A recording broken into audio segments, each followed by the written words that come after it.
Nelson Mandela, Leading the Way by Tamara Lee Hollingsworth.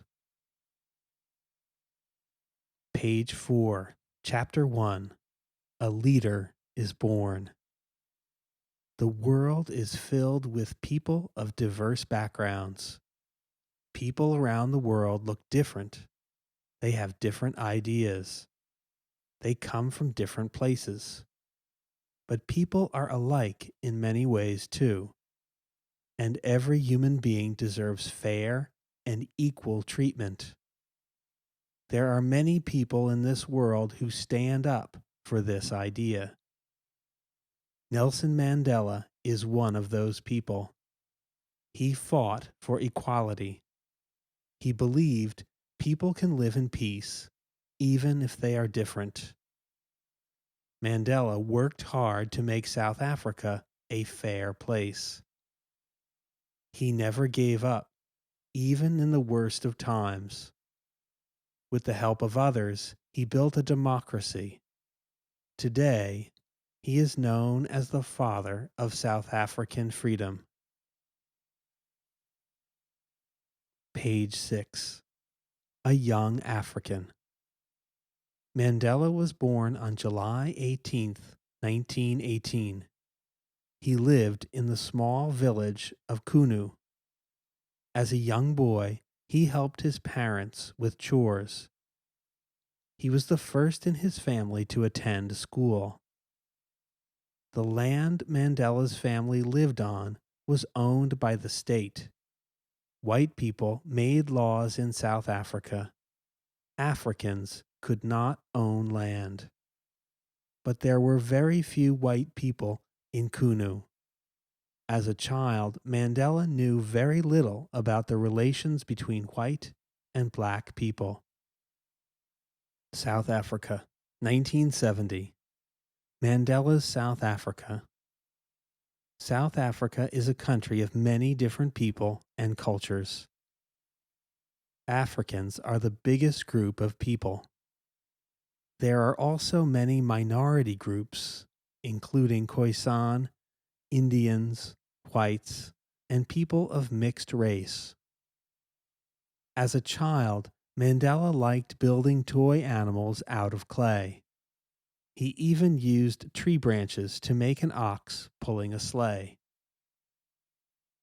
A man of many names. How many names do you have? Most people have a first name, a middle name, and a last name. Sometimes we have nicknames too. Nelson Mandela is a man of many names. Each of his names has a unique meaning and a story to go with it. Dalibunga. Ah, Dalibunga, people say to Mandela in greeting. He was given this name at the age of 16 when he became a man. The name means creator or founder of the council. Madiba. Mandela is a member of the Madiba clan. In Africa, it is polite to call a person by his or her clan name. Using this name tells others of Mandela's ancestry. Rolilala. Mandela's father gave him the name Rolilala at birth. It means to pull a branch from a tree. Others translate the name as troublemaker. Despite his name, Mandela was a kind and obedient child. Nelson. A teacher gave Nelson this name on the first day of school. It was common for teachers to give the children in their class English names. Tata. Tata means father. Many people call him Tata because they respect and admire Mandela as much as their own fathers. Kulu. Mandela is called Kulu by his grandchildren. Kulu is the shortened name of Tat Om Kulu, which means grandfather. Page 10. Tribal Truths. Mandela's father was a chief. He died when Mandela was young. Mandela went to live with a relative. This man was the regent, or person acting as king of the Thembu people. This is where Mandela learned about politics. The regent talked about the affairs of the tribe. He worked hard to meet the needs of his people and tried to be a good leader. Mandela's father and the Thembu regent taught him how to be fair-minded. They showed him how to bring people together. At an early age, Mandela learned how to be a good leader. Signs of a leader. Once in college, Mandela joined the Students' Representative Council. But Mandela and the council soon learned that they had little power to improve student life. The school refused many of their requests. In response, Mandela boycotted council elections. The school told Mandela and Oliver Tambo, his friend and fellow activist, to leave. Arranged marriages. When Mandela was 22, his family made a plan for him to be married. It was common for royals to have arranged marriages. They are not based on two people being in love. They are made to unite communities. In arranged marriages, families often exchange land and money. Chapter 2. Confronting Apartheid, page 12. Mandela wanted to obey his family, but that didn't mean he was ready to get married. So he ran away. He went to the capital city. It was very different from where Mandela had lived. He saw how unfairly Africans were treated. There were rules that kept them out of parks and movie theaters. Whites were allowed inside, but Africans were not. Mandela didn't think this was fair. There were even separate areas where Africans had to live. These areas had no running water. There were no clean streets. There were no beautiful schools. Mandela knew he wanted to change the laws. He wanted to be a lawyer. His friend, Walter Sisulu, helped him get a job at a law firm. As his father's son, Mandela had the right to be a chief, but he gave up his position. He went to school instead. After years of study, he became a lawyer. African National Congress. Sisulu was a member of the African National Congress, or ANC. The group was working hard to make South Africa a democracy. They worked to change laws and to educate people. Sisulu invited Mandela to join the group. Later, the ANC helped Mandela become president. Marriage. While he was studying to become a lawyer, Mandela married Evelyn Maze. She was Walter Sisulu's cousin. Maze and Mandela had 4 children together, but Mandela's work made it difficult for them to be a family. They later divorced. He later married Winnie Madikizela.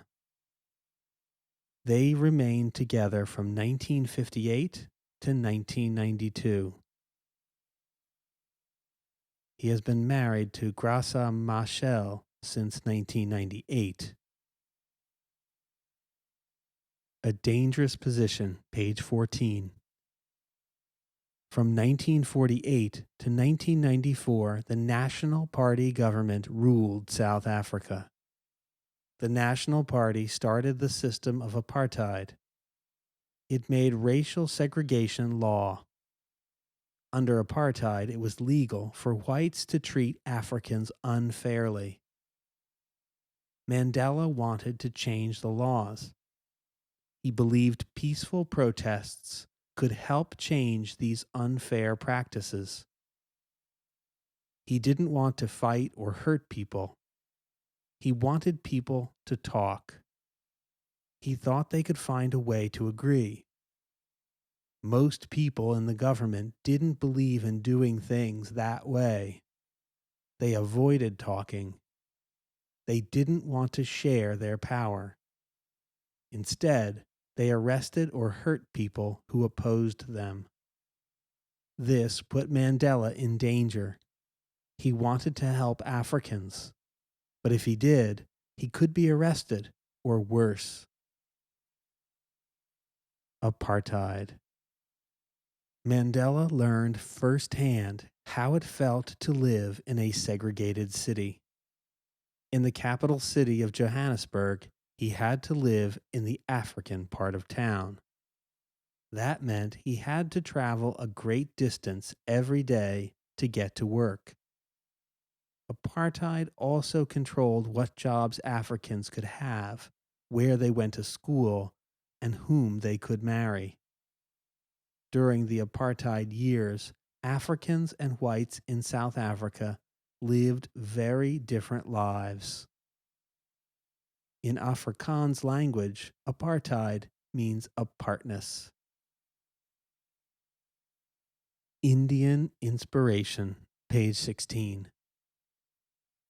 Mandela read about and admired Mohandas Gandhi. Gandhi fought for the rights of Indians in South Africa. He also worked in India for the same kind of changes as Mandela. Gandhi wanted peace for his people in India and other countries. He taught that instead of being violent and hateful, people should solve conflicts with peaceful actions. Though he never met Gandhi, Mandela was inspired by this idea.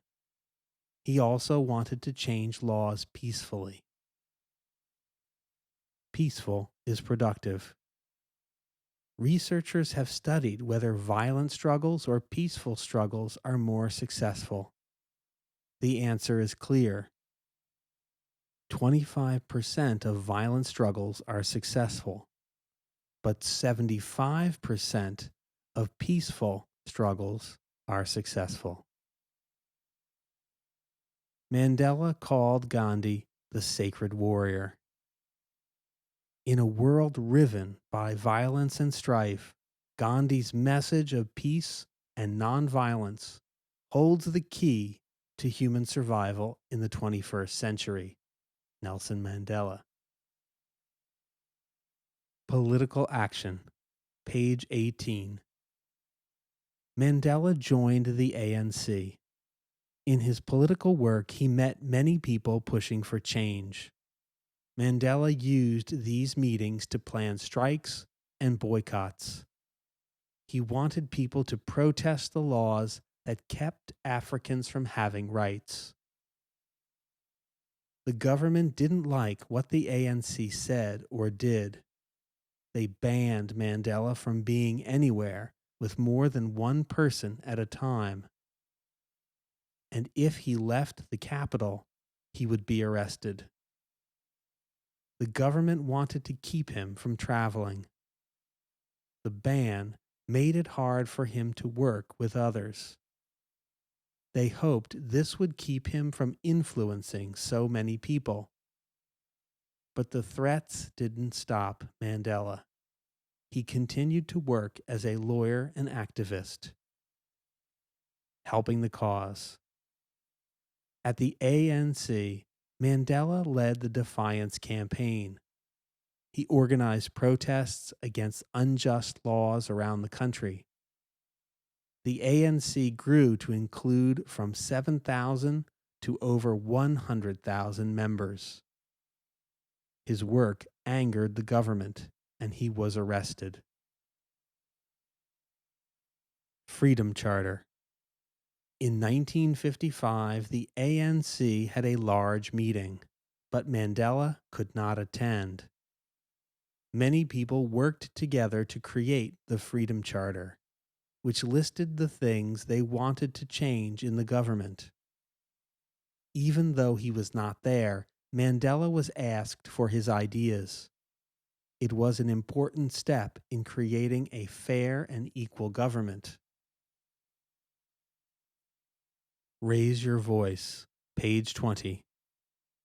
Nelson Mandela is famous for taking a stand. He believed everyone should have a voice.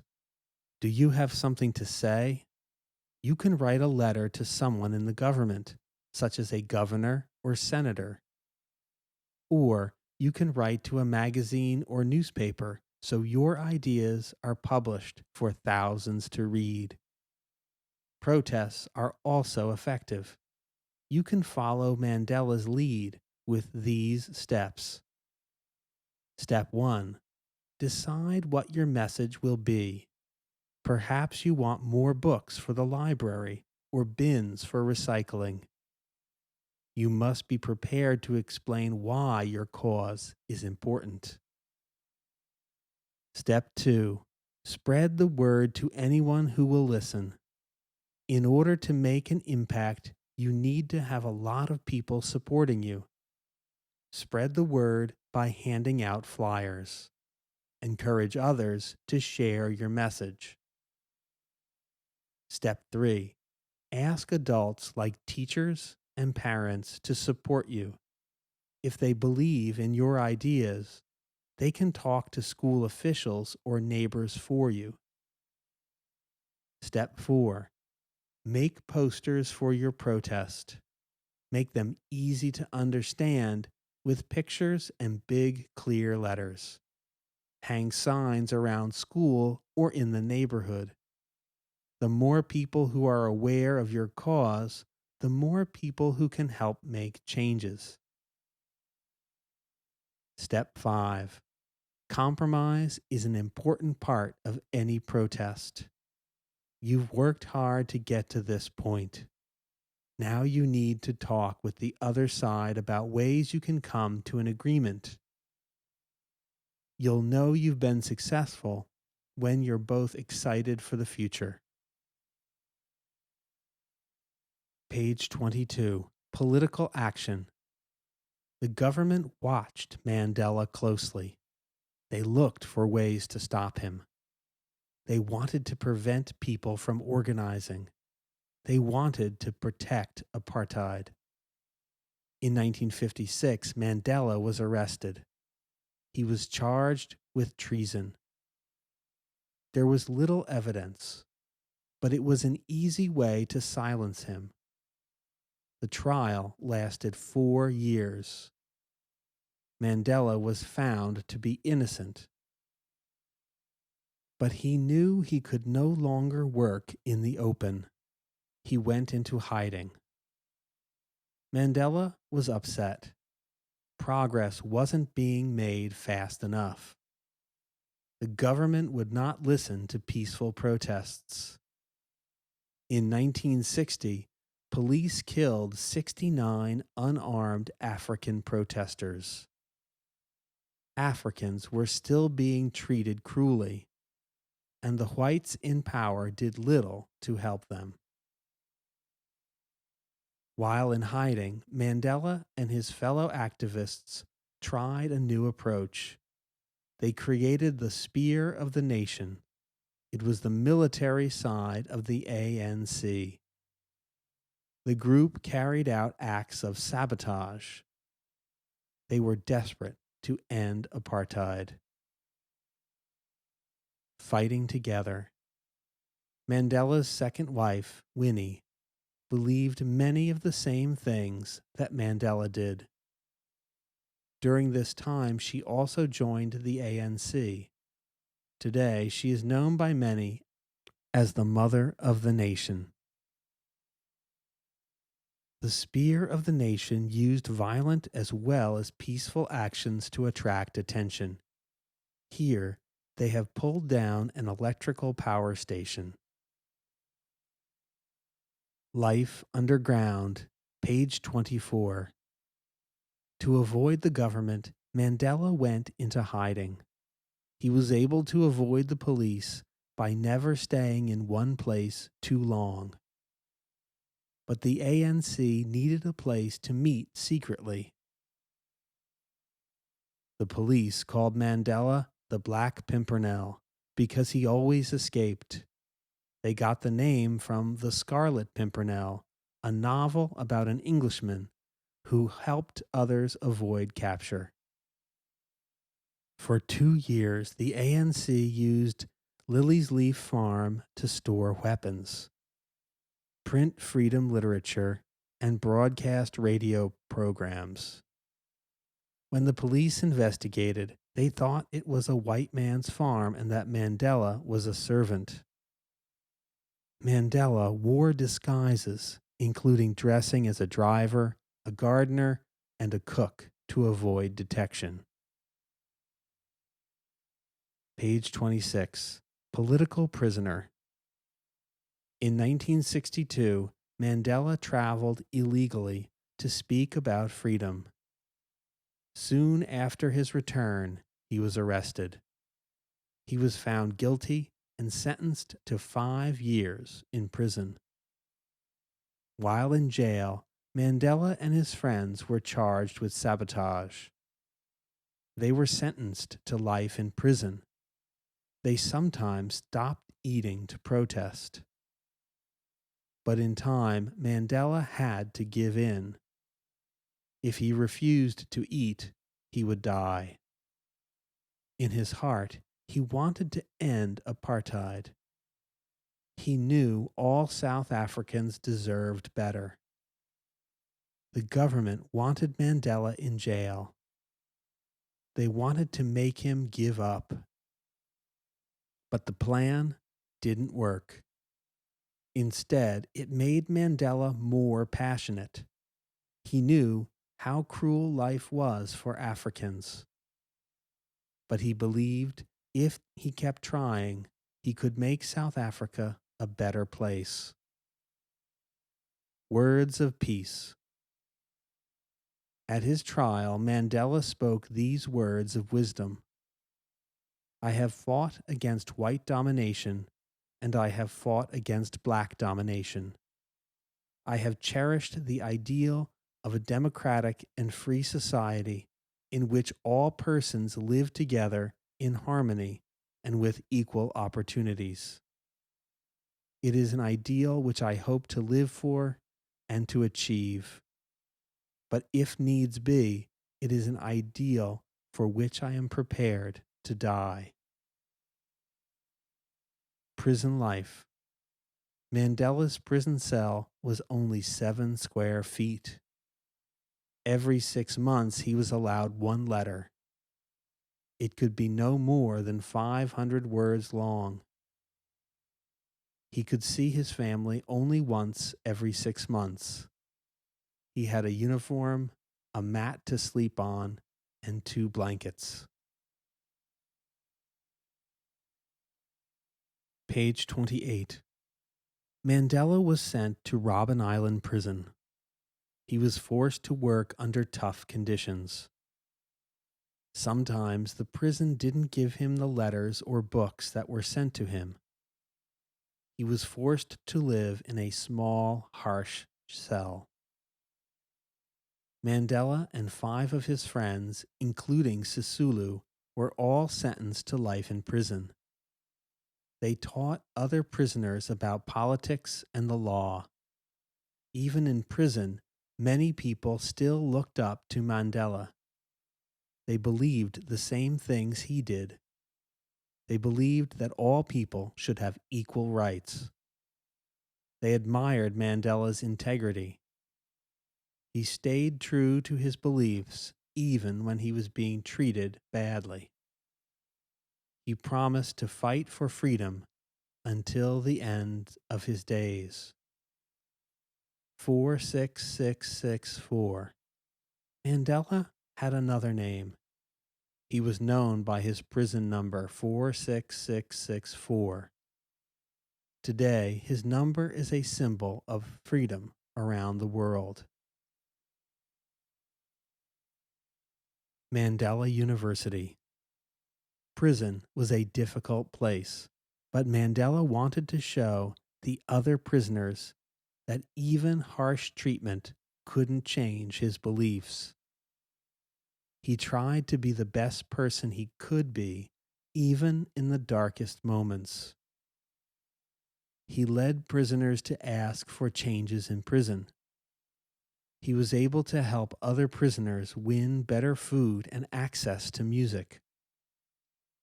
Robben Island was often called the University because of how much the prisoners learned from Mandela and the other activists there.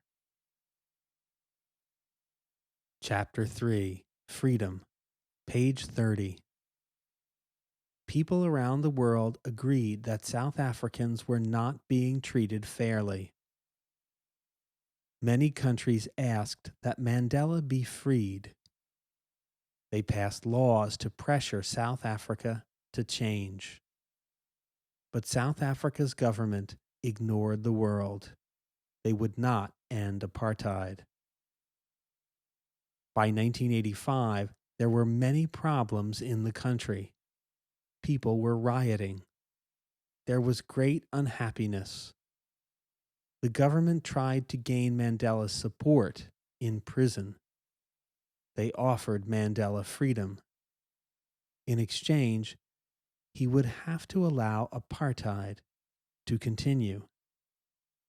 But he told them only free men can negotiate. He stood for all South Africans. He would not help the government unless all people would be free. Money matters. There was big money to be made by musicians who were willing to travel to perform in South Africa during the apartheid years. Many famous artists refused to play in South Africa until the laws changed. Bruce Springsteen, Miles Davis, and Run DMC were among those who refused to perform there. It is never my custom to use words lightly. If 27 years in prison have done anything to us, it was to make us understand how precious words are and how real speech is in its impact on the way people live and die. Nelson Mandela. Free Mandela, page 32. Mandela may have been imprisoned, but he was never alone. The whole world worked together to set him free. He was and continues to be a symbol of freedom. The United Nations. In 1964, South Africa could no longer take part in the General Assembly at the United Nations. The United Nations strongly supported Mandela's release from prison. It is in your hands to make of our world a better one. Nelson Mandela. England. In 1988, England hosted a huge concert for Mandela's 70th birthday. He was still in jail, but 75,000 people came to the concert. The concert was shown on television in 64 countries. The jail received 11 bags of birthday cards for Mandela. Japan. In 1964, South Africa was banned from the Olympic Games in Tokyo, Japan. South Africa was allowed to participate in the Olympics only after Mandela was released. South Africa. Today, many people celebrate Nelson Mandela International Day on his birthday, July 18th. People around the world donate 67 minutes of their time to help others. Each minute represents one of the 67 years Mandela spent fighting for justice. Freedom for All, page 34. In 1986, Mandela began talking with members of the government. He later met with Frederick Willem de Klerk, the president of South Africa. De Klerk had been listening to the world's calls for change. Mandela believed de Klerk wanted to end apartheid.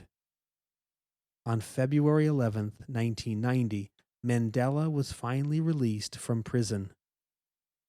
Crowds of people around the world gathered to watch. As he walked out of the prison, he held his fist in the air. It was a powerful symbol of his struggle for freedom.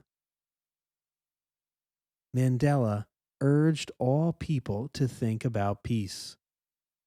He knew not everyone would agree on how to run the country.